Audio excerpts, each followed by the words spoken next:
softball championships came to a close just a few weeks ago, and we can't let high school sports come to a close without highlighting the back-to-back champions, the Buckeye Lady Panthers. And joining me now in the studio are the Panthers, Olivia Henry, Maddie Sinclair, and of course, Coach Keys. So welcome to the show. I know everybody's probably watched it, but now you're on it. Okay, I know it's been a few weeks, but how does it feel? Is it still kind of sinking in that you're back-to-back champs? Most definitely. Just sometimes, like, scrolling through Instagram, I'll be like, oh, there's some more pictures, some new action shots I haven't seen yet. It's just, sometimes I just forget almost. It's just a good reminder.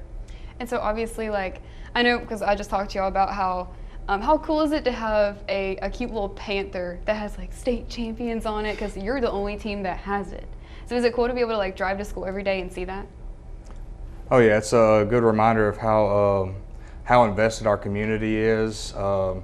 And we get to see that every day when we drive in, because that's a tradition that has been passed down for years and decades among different classes, and for all the ladies of Buckeye High School to go out there one day and paint the Panther blue and gold and write state champs on it. It meant a lot to us as a team. And so obviously being in Sulphur, it's like a magical place. Everybody talks about it. So do y'all kind of feel like, let me just relive this one more time? Oh yeah, for sure. Especially like last year, I think this year, especially for me being a senior, it was like different than last year. This year it was more like, wow, like it's really over for me, but at least I get to end my season in Sulphur. And last year it was like, oh my gosh, we did it. Yeah. And this year, I don't know, it was different. Yeah, we made sure that that was our goal this year, is to make sure Maddie ended her career in Sulphur, because she deserves it with all the accolades she's had throughout her career. But to make sure that she ended it on the turf in Sulphur was a big deal for us. And so I was going to ask all of y'all, I know, Olivia, you touched on it a little bit, like, you know, the divisions and like the brackets and everything that was like mixed up, since I didn't come here until this year, so this is all I know, and I'm still trying to kind of learn exactly like what all this is. And you said that you didn't even know like half of the teams that were like in your bracket. So did you like that process, or was it like a challenge that you liked, or just like your comments on that?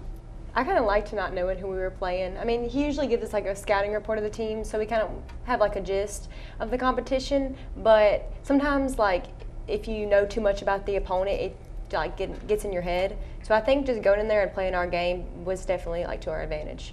And so also you're a referee, right? So like, what did you think about the whole switch, and especially since it affected y'all a lot? Like, it was something that was thrown on to us in the summertime, kind of unexpectedly. And like Liv said, we really didn't know a lot what was going on. And this is in all sports, and it's laid out differently in all sports. Some teams are in Division II in one sport and Division III in another sport, so there's no uniform across the board. So we got into Division II Select not knowing probably 90% of the teams in there. We've never seen them before. So it was a different experience for us this year. Definitely a learning curve, and something different for our girls. And so obviously, like, your non-district schedule was super tough, and I know like one of your last games was North DeSoto. Do you think that really got y'all ready for like going to Sulphur, or was it kind of like we're playing this type of team, and then you saw kind of like how you matched up with that? Yeah, we make the schedule, and these girls hear it every day. That's just to us, it's another game on the schedule. We make the schedule extremely tough, and it's a grueling grind for our girls, but it makes it so when we get into April, that every game is nothing they haven't seen before. Like you said, North DeSoto is an amazing team, 3-time state champ. They have a ton of great talent on there. We knew that that game would get us prepared for a chance to make a trip to Sulphur just like it did last year. And so obviously, like, do you think there could be a dynasty happening at Buckeye? Do you think that you could go like a three-peat, knowing that, I know Maddie's your only senior, which is very sad, but knowing you have everybody coming back like Sydney and Olivia and everybody that like made a huge impact?